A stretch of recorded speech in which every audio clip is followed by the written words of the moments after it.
Yo, what up, what up, what up? Thought I'd do a change of scenery for the reflection, which now I'm calling story instead of reflection. What was the story from the last cycle? And something I changed. You know what? I made a really long plan video last time. Like, I went to look at it and I saw that it was 30 minutes. I was like, oh my God, I'm not watching this. But I watched it and it was all right. Anyway, this is the story from this last cycle. The plan from the last cycle was pretty simple. It was just don't be crazy. And the reason I chose Don't Be Crazy is because this period of time, these 108 days, are actually when just lines up when mania usually hits. And I had a severe manic episode last year. Something I did, I actually recorded a podcast about it. I made a list of all of my cycles that I've done, which are 4 years worth now. And I ended up putting a little note on each one about whether it was, it's a little windy up here, about whether it was a manic cycle, a depressive cycle, a recovery cycle, or a normal cycle. And what I discovered is, unfortunately, I think only 3 or 4 out of 12 were normal. But I bring that up because this cycle specifically was a recovery cycle, in that the cycle before this one, I ended up mostly being depressed and totally fell off of everything. And there's been 2 recovery cycles in this 108, in these 14 cycles of 108 days. And what's interesting is what normally happens, man, I'm not even into the reflection yet, but I guess this is all part of the reflection, the story. You're just getting everything. But something that's interesting, like one reason I really like this 108-day thing specifically for me is, I would like to not have any more manic episodes, but I've had 2 since I've started these, which turn into depressive episodes. And a lot of times with a depressive episode, you don't get, you just, like, it's hard to reboot. It's hard to, get started with life again after you've been in the hospital and everything. And what these 108s do is, because I have this ritual of kind of resetting and rebooting life, a new 108 will be on the horizon. And even though I'm depressed, I'm like, yo, a new 108 is starting, I can do something. And that's basically, all that backstory was, that's basically how this 108 started. The week before, I didn't have a plan. I really didn't even have a plan the day before. I was kind of thinking of swimming every day, but I didn't really make a plan for it. And then the day before, I just made this really involved plan, which included studying Chinese and I think reading, exercising Monday to Friday, intermittent fasting. I just made up all this stuff the day before. And I really stuck to all that stuff for 39 days. So I was really on point with this plan that I just came up out of nowhere for exactly 39 days. Every day I made this Instagram post and checked in, and everything was wonderful. And it's not that things stopped being wonderful. I got one of those courier jobs, and they're good money. So I jumped on a plane, went to LAX. I actually made a bunch of videos that I never edited together. Maybe I'll find a moment to do that, but maybe I won't. So don't be sad if you don't see that video. But I did the courier job on day 40. And then when that happens, you come back and then you're in quarantine for 14 days. And this was actually my 3rd quarantine, and I had learned a lot from the other quarantines that I've done. And I was able to make this quarantine productive. So, I say it stopped at 39 days, but it really went on for another, 14 days. While I was in quarantine, I was really, I wrote a first draft of a book that I don't know, that what I wrote might end up becoming a book. It might be a part of another book, but I made that really productive, and that was cool. What ended up like knocking me off of my horse this time, which is funny, it's the same thing that got me in cycle 7, my hip is still not healed. It's still not good. Right when I got out of quarantine, I had an appointment at the hospital for the doctor to look at my MRI for my hip, and he looked at it and he was like, oh, it's okay, but you can't do anything. I was like, nothing? What about ride a bike? Oh, so what happened also during this 108 is the pandemic hit Taiwan, so I started swimming. The pools got closed, so I switched to riding my bike. But then I get out and he's like, oh, you can't even ride your bike. And exercise is kind of like, it always ends up being this, what you call a keystone habit, like a habit that like your other habits are built around.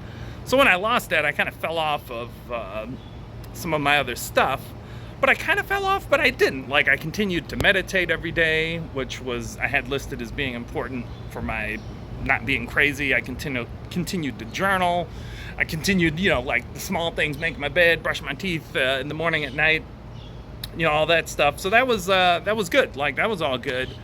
What do I want to throw in? Oh, so the other thing that kind of threw a monkey wrench in things, again, like the goal was really just not be crazy, and and that was enough for me, really.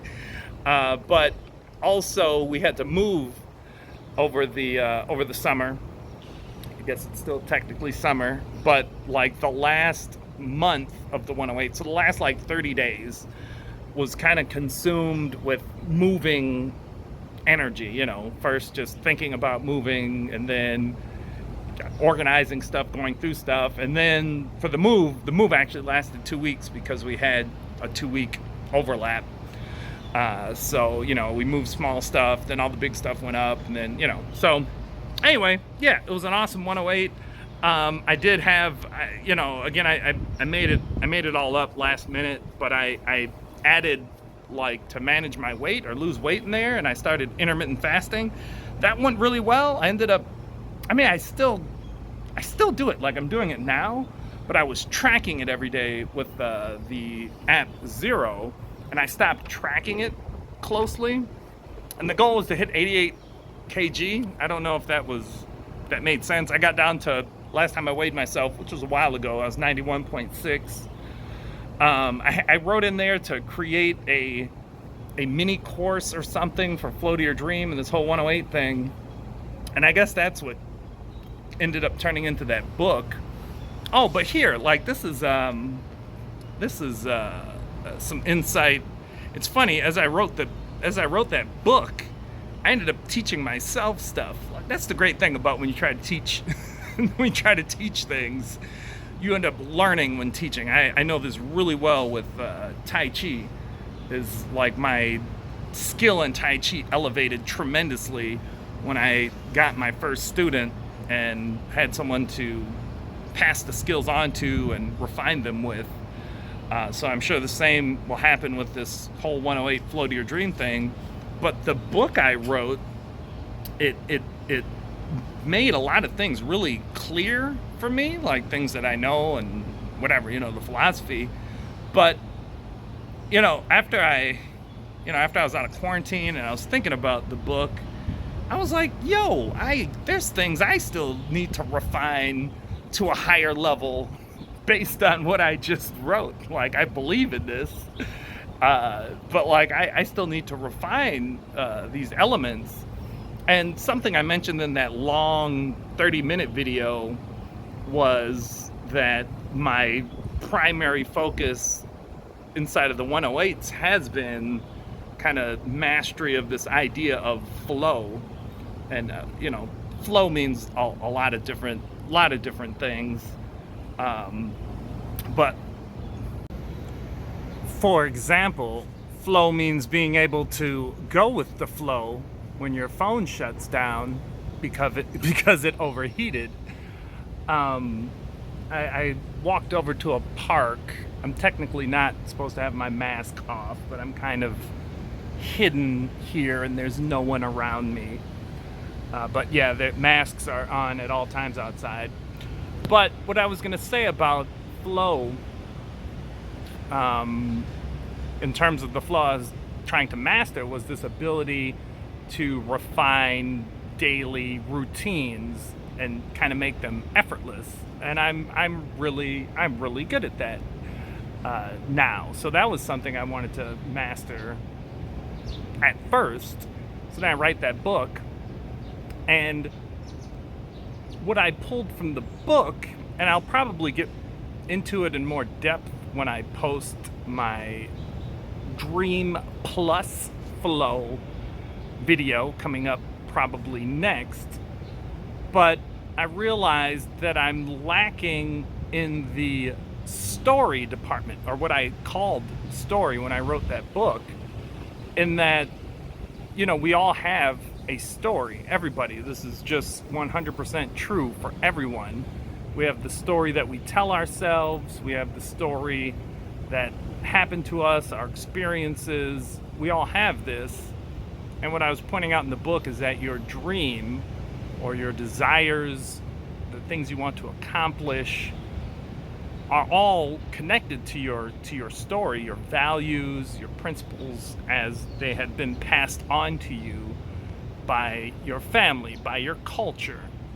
So, as I was writing that and reflecting on it, I realized, I have a lot of work to do on my personal story in terms of like reflecting on it and unpacking it. And I realized that there's a lot of things that are not in alignment when I'm looking at, my story in terms of maybe who I want to be and who I am. And so that'll like that's it. Like that was I can't, the flow got kind of broke from the rooftop to here, but writing that book helped give me more insight into some things I want to tighten up and work on. And that's something that happened last cycle, and we'll roll into this next cycle. And man, I don't have my journal in front of me anymore, but I think that covers everything pretty well. I'll throw two things at the end here. One, what I was just saying when I got cut off about flow being a lot of different things. It's interesting because when people start studying, Taoism or even Buddhism or whatever, but we'll focus on Taoism. There's this idea of like Wu Wei and going with the flow and effortlessness and everything. And I think sometimes people will take that to mean you're not supposed to do anything. But a thought I had in terms of flow, because then you could look at going with the flow like you're a boat on waves, or you're going down a river. But something that came to me the other day was this idea that flow, that you want to be the ocean, in terms of you're the force that other things are flowing around. And you can take that in a lot of different ways. You can take that in a kind of like forceful, you got to go out and do stuff, or that you just develop this, this harmony with yourself, your story, your dreams and everything, and you develop this momentum that you are you're not going with the flow, you are the flow. Yeah, I said there were going to be two things, but there's just the one thing. The second thing was too long and rambly. That is my story for Cycle 8. That's it. Love you guys. Hope you're doing well. Peace.